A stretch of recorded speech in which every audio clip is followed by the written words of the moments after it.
зәрде жалпақ эпителий жасушаларының болуы нені білдіреді?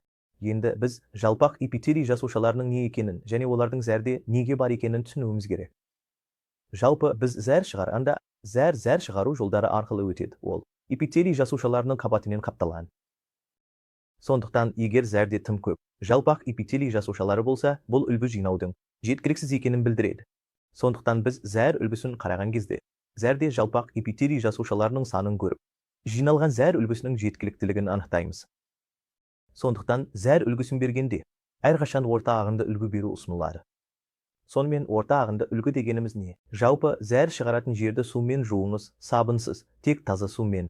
Содан кейін алғашқы 2-3 секундтық зәрді төгіп тастап, содан кейін зәр үлгісін жинауды бастаңыз.